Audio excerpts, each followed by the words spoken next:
Standing in the back paddock here with driver Yannick Gingras to get his thoughts on some of his drives tonight and tomorrow. We're going to start off here in this race, no promises.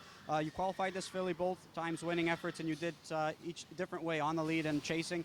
Which approach to you impressed you most, and what kind of effort are you going to try and replicate here this evening? She was good both ways. It didn't really matter to her, so we're just going to see as it goes behind the gate and leaving the gate. So it's, what everybody else is doing. But as far as she's concerned, she can do it either way.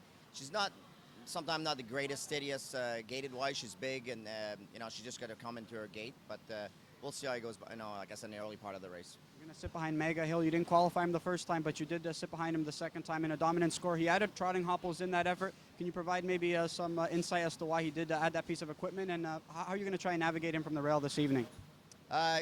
He's like sometimes he'll make a little mistake finishing. That's what I trained him before he baby raced, and that's when he would do it. So that's it's probably why Ronnie added the hobble. Just that's a little bit of safety for him there. But he's been good. Same thing with him. He was in the 2-0 for a while. I moved him to the lead past the half, and he tried it home pretty good. So.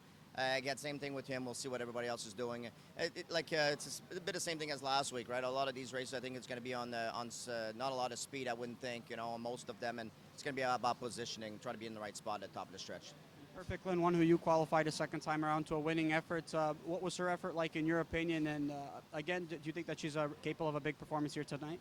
I think she is. The first week she got beat, but she got beat by my favorite filly. She's a bulldog, and so I think she's a really good filly. She's a bulldog. So it was not a disappointing effort that morning, and then she came back and she was really good the second time.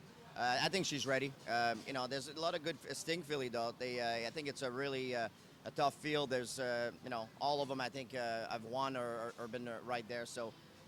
We'll try to put her in the right spot and see what she can do. Fast forward to tomorrow in one of the Stanley Dancer Memorials. You're going to sit behind Hidalgo. He stayed trotting with the trotting hopples. I thought it was a sneaky good effort at Vernon. I just want your thoughts as well. But for you, if the speed really picks up, can his gait hold and match that said speed with some of the top ones? That's what we're going to find out tomorrow. Yes, he has been a little bit steady, but he's got to get another second and a half. And. I hope he has it in him, and tomorrow I think it's going to be a good test for him to see how he matches against those top one. Last, I agree with you. It was a good effort at Vernon. I didn't have him in the right spot. I was going to have to be first up a long way. I decided to sit in, and then he had too much ground to make up in the stretch. We'll try to have him in the better striking position tomorrow, and then let's see what he can do. And, by the missile tomorrow night, he's going to draw the second tier. Finished third in his most recent. What do you think of that effort, and have you kind of mapped out the field and maybe thought about who you're going to follow tomorrow from the second tier? No, I haven't figured out who I'm going to follow yet. Just see behind the gate, 1, 2, 3. Probably not the rail horse, no, but it all depends how it goes. Depending who's leaving out of there. You can change your mind still, right? You can end up behind the 2, and then you switch to the 3 or the 1 as the gate's about to open. So, a while back, maybe 2 years ago, I would have been worried about him in the second tiers. He could be a handful.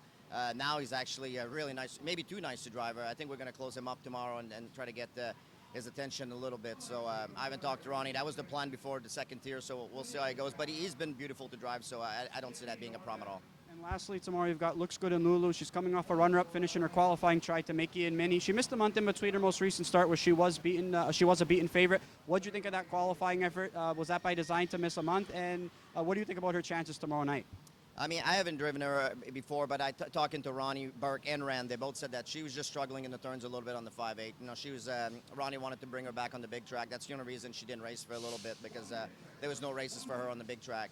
I was really, really happy with her. I trained her the week before with Blueprint, and she trained really good. And then I qualified last week. I never pulled. I figured Mickey and Minnie and her are going to battle enough throughout the year. There's no reason to battle in a qualifier. So I just stayed right behind them through the wire. But she had a lot of pace, and she felt really good. I think she's ready to go.